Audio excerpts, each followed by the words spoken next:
तो नमस्कार, स्वागत है आपका आज दिन भर की फटाफट खबरों में। आपको बता दें कि शूटर सनी ने कर लिया बड़ा कबूलनामा, बताया अतीक अहमद को मारने के लिए किसने दिए थे हथियार। ये आपको बता दें कि प्रयागराज में माफिया अतीक अहमद और अशरफ की हत्या के आरोपियों से पुलिस लगातार पूछताछ कर रही है। इस बीच एक बड़ी खबर सामने आ रही है। सूत्रों के मुताबिक पुलिस कस्टडी में शूटर सनी ने अब यह कबूल कर लिया है कि तीनों आरोपियों को दिल्ली के जितेंद्र गोगी गिरोह के संपर्क से हथियार मिले थे। कानपुर का बाबर भी इसी गैंग से जुड़ा था। बाबर के जरिए ही ये लोग गोगी गैंग के संपर्क में आए थे। हालांकि पुलिस सूत्रों का यह भी कहना है कि ये लोग लगातार अपने बयान बदल रहे हैं। उत्तर प्रदेश पुलिस इन लोगों के दावों को क्रॉस वेरीफाई भी कर रही है। जितेंद्र गोगी गिरोह इन तीनों से एनसीआर में बड़ी वारदात करवाना चाहता था। एनसीआर कनेक्शन के चलते ही गोगी गैंग ने एनसीआर चैनल की आईडी, बड़ा कैमरा और आईडी कार्ड इन्हें दिया था। सितंबर 2021 में जितेंद्र गोगी की रोहिणी कोर्ट में हत्या कर दी गई थी। जितेंद्र हमेशा से लॉरेंस बिश्नोई का बेहद खास था।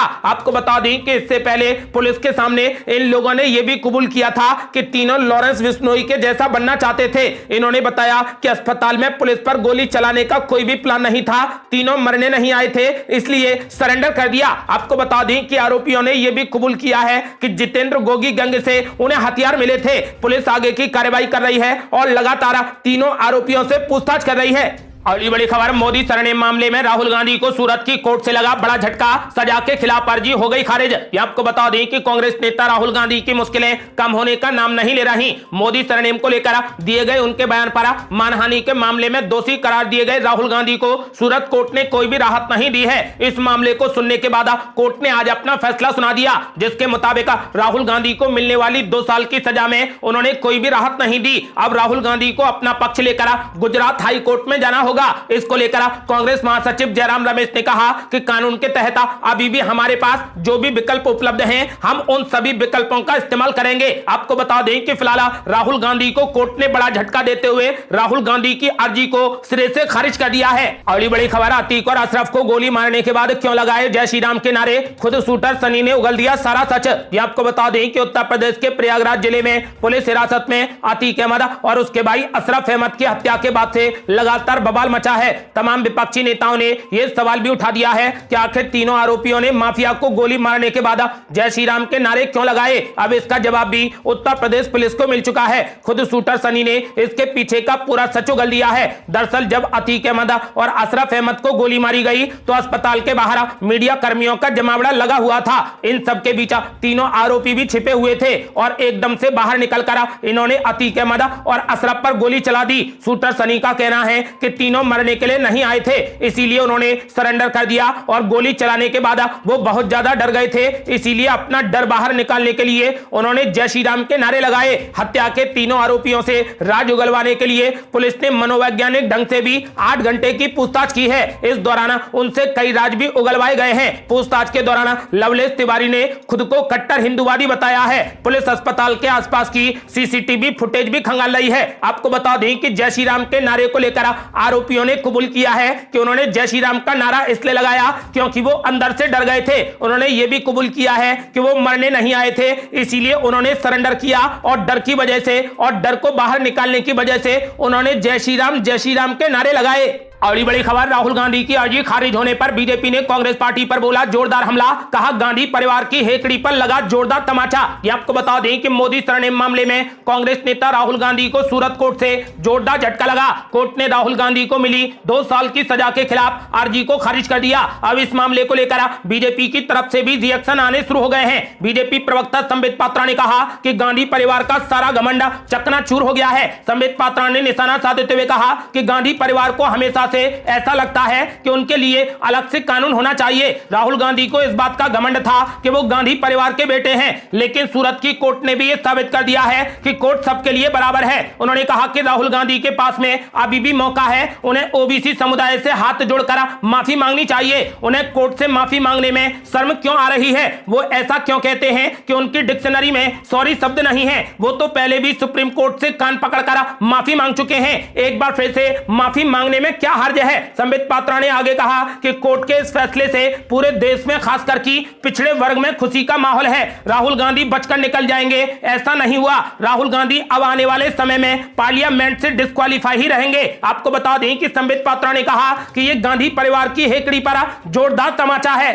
अगली बड़ी खबर, बीजेपी नेता ने मायावती पर उठा दिए गंभीर सवाल। कहा अतीक अहमद जैसे माफिया इसलिए फलते फूलते हैं क्योंकि बसपा और समाजवादी पार्टी जैसे दलों को वो पैसे देते हैं और बदले में उन्हें संरक्षण मिलता है। ये आपको बता दें कि बीजेपी के राज्यसभा सांसद और वरिष्ठ अधिवक्ता महेश जेठमलानी ने अतीक अहमद को लेकर तमाम राजनीतिक दलों पर जोरदार निशाना साधा। उन्होंने अतीक अहमद जैसे अपराधियों को सियासी संरक्षण देने का दावा करते हुए समाजवादी पार्टी और बसपा पर गंभीर सवाल खड़े कर दिए। इस दौरान उन्होंने मुंबई में दाऊद साम्राज्य और राष्ट्रवादी कांग्रेस पार्टी की सांठगांठ का भी जिक्र किया। जेठमलानी ने कहा कि अतीक अहमद जैसे माफिया डॉन लगातार आपराधिक गतिविधियों के बावजूद फलते फूलते हैं क्योंकि वे राजनीतिक दलों को पैसा देते हैं और उसके बदले में उन्हें संरक्षण मिलता है। अतीक अहमद 2004 से 2018 तक समाजवादी पार्टी का सदस्य था। 2008 में गिरफ्तार होने के बाद जब मायावती मुख्यमंत्री थी तो 2012 में समाजवादी पार्टी के सत्ता में आने पर उससे जमानत पर रिहा कर दिया गया, जबकि उसकी आपराधिक गतिविधियां चरम पर थीं। आपको बता दें कि उन्होंने कहा कि योगी सरकार के सत्ता में आने के बाद से ही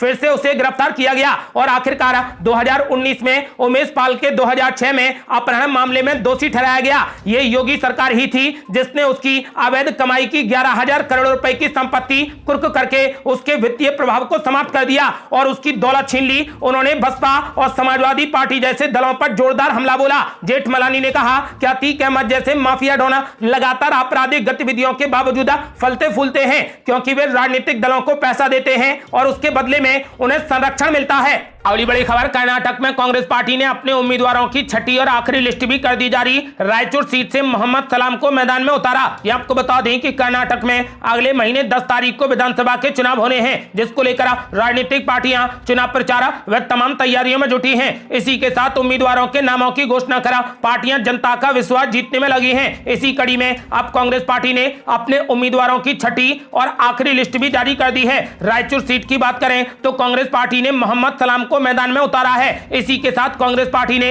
अपने सभी उम्मीदवारों का ऐलान कर दिया है। आपको बता दें कि कर्नाटक विधानसभा चुनाव के लिए बीजेपी और कांग्रेस पार्टी अब तक अपने सभी उम्मीदवारों के नामों की घोषणा कर चुकी है। आपको यह भी बता दें कि 10 मई को कर्नाटक में वोट डाले जाएंगे और 13 मई को चुनावी नतीजे घोषित होंगे।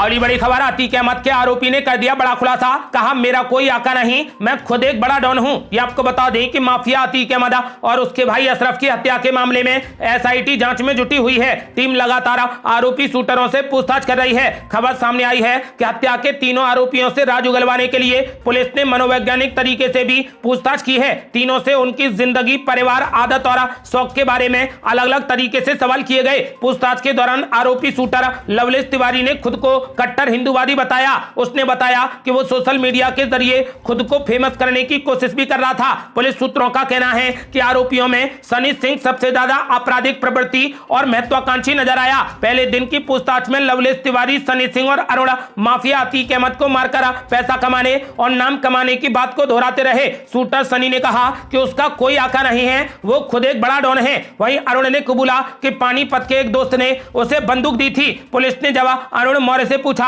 कि पाकिस्तान से लाई गई जिगाना पिस्टल किस दोस्त ने दी तो उसने जवाब में कहा कि वो नहीं जानता था कि ये इतनी कीमती पिस्टल है, वो तो इसे अच्छा असला समझ रहा था जिससे कोई नहीं बचेगा। दूसरी तरफ सनी सिंह ने पूछताछ के दौरान सुंदर भाटी से संपर्क वाली बात को भी कबूल लिया। उसने कहा कि हमीरपुर जेल में बंद रहने के दौरान वो सुंदर भाटी के संपर्क में आया था, लेकिन जेल बदलने के बाद फिर कभी उसका संपर्क नहीं हुआ। मामले में सुंदर भाटी के इशारे पर हत्या की भी आशंका जताई जा रही है। पुलिस ने आशंका जताई है कि पिस्टल गैंगस्टर सुंदर भाटी के गुर्गों ने ही आरोपियों को मुहैया कराई थी। सुंदर भाटी वेस्ट यूपी का गैंगस्टर है जिस पर हत्या की कोशिश और रंगदारी के 60 से ज्यादा मुकदमे दर्ज हैं। वो लंबे समय से हमीरपुर जेल में बंद है। आपको बता दें कि पुलिस अब इस मामले की गंभीरता से जांच कर रही है। अगली बड़ी खबर, राहुल गांधी को सूरत कोर्ट से लगे झटके के बाद कांग्रेस पार्टी ने हाई कोर्ट या सुप्रीम कोर्ट जाने का कर दिया ऐलान। यह आपको बता दें कि कांग्रेस पार्टी ने कहा कि जजमेंट को जल्द ही चुनौती दी जाएगी। वरिष्ठ वकील और कांग्रेस नेता अभिषेक मनु सिंघवी ने कहा कि हमें भरोसा है कि हाई कोर्ट या फिर सुप्रीम कोर्ट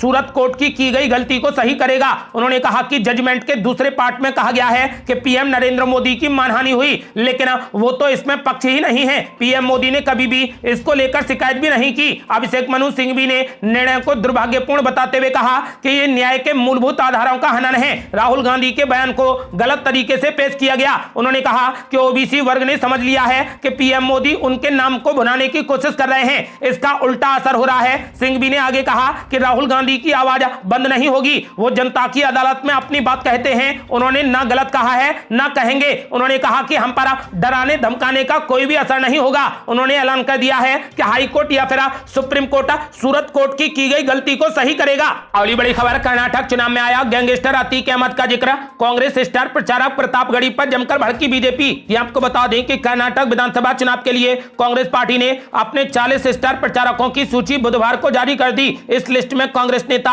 और राज्यसभा सांसद इमरान प्रतापगढ़ी का नाम भी है। इनको लेकर बीजेपी के कई नेताओं ने इस पर आपत्ति जताई है। बीजेपी सांसद शोभा करंदलाजे ने आरोप लगाया कि प्रतापगढ़ी उन लोगों में से हैं जो गैंगस्टर अतीक अहमद के करीबियों में से एक रहे हैं। कांग्रेस के कर्नाटक विधानसभा चुनावों में स्टार प्रचारकों की सूची में राज्यसभा सांसद इमरान प्रतापगढ़ी के नाम को लेकर केंद्रीय मंत्री और बीजेपी नेता शोभा करंदलाजे ने खासा ऐतराज जताया। उनका कहना है कि इमरान प्रतापगढ़ी ने अतीक अहमद को अपना गुरु कहा है, वो उसे भाई मानते थे। कांग्रेस पार्टी अल्पसंख्यकों को खुश करने के लिए आपराधिक पृष्ठभूमि वाले ऐसे व्यक्तियों को चुनाव में नियुक्त कर रही है। बीजेपी नेता शोभा करंदलाजे ने कहा कि कांग्रेस नेता प्रतापगढ़ी ने कर्नाटक में हिंदू विरोधी भाषण में कहा था कि मुस्लिम सिर झुकाने वालों में नहीं बल्कि सिर काटने वाले लोग हैं। अब बताएं कि इस तरीके के भाषण से वो क्या साबित करना चाहते हैं। उन्होंने कांग्रेस पार्टी पर कटाक्ष करते हुए कहा कि इस पार्टी का हाथ अपराधियों के साथ है, कांग्रेस पार्टी का हाथ देश विरोधियों के साथ है। उन्होंने कहा कि कांग्रेस पार्टी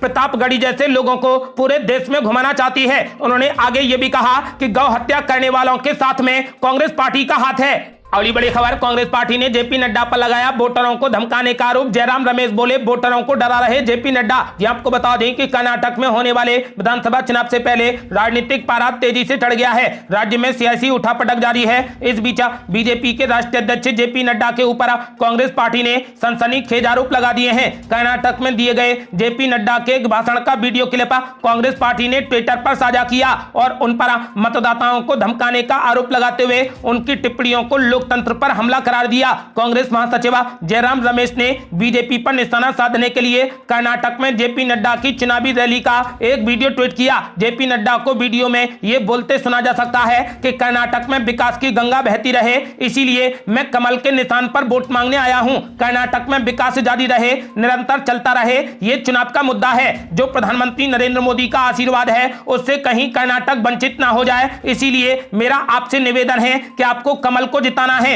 और कर्नाटक के विकास को आगे बढ़ाना है। वीडियो के कैप्शन में जयराम रमेश ने कहा कि भक्ति की भी सीमा होनी चाहिए। जेपी नड्डा जी कर्नाटक की जनता को धमकी क्यों दे रहे हैं, क्यों डरा रहे हैं? उन्होंने ऐलान कर दिया है कि कर्नाटक की जनता के आशीर्वाद से इस बार कांग्रेस पार्टी की सरकार बनने जा रही है। अगली बड़ी खबर, कांग्रेस नेता प्रियंक खड़गे ने बीजेपी पर बोला जोरदार हमला। कहा अपने राम को हम पर थोपना बंद करो। ये आपको बता दें कि कर्नाटक विधानसभा चुनाव में पार्टियों के बीच में आरोप प्रत्यारोप का दौर शुरू हो गया है। राज्य में दो प्रमुख पार्टी सत्तारूढ़ बीजेपी और कांग्रेस के बीच में राजनीतिक लड़ाई में एक नया मोड़ आ गया है। कर्नाटक में चुनाव प्रचार के दौरान बीजेपी के राष्ट्रीय अध्यक्ष जेपी नड्डा की ओर से की गई टिप्पणी को लेकर कांग्रेस के कई नेताओं ने इसकी आलोचना की है। कर्नाटक के मौजूदा विधायक प्रियंक खड़गे ने बीजेपी को आड़े हाथों लेते हुए ट्वीट किया कि आपके अहंकार के लिए कन्नड़िया आपको भारी कीमत चुकाने पर मजबूर करेंगे। जब आप अपने स्वामी को खुश करते हैं तो आप 6.5 करोड़ कन्नड़ियाओं का अपमान करते हैं। उन्होंने कहा कि अपने भगवान को हम पर थोपने की कोशिश करना बंद कर दो। आपको बता दें कि उन्होंने कहा कि आपके अहंकार के लिए कन्नड़िया आपको भारी कीमत चुकाने को मजबूर कर देंगे। ये थी अब तक की बेहद बड़ी खबरें। आपका क्या मानना है, इस बार कर्नाटक में किस पार्टी की जीत होगी? कांग्रेस पार्टी अपनी सरकार बनाने में क्या कामयाब होगी? अपनी राय हमें वीडियो लाइक कर कमेंट बॉक्स में जरूर दें। ऐसी ही ताजा और न्यू अपडेट जानने के लिए हमारे चैनल को लाल बटन दबाकर सब्सक्राइब करें और घंटी बटन भी दबा दें। जल्दी मिलते हैं बड़ी अपडेट के साथ, तब तक के लिए जय हिंद, जय भारत।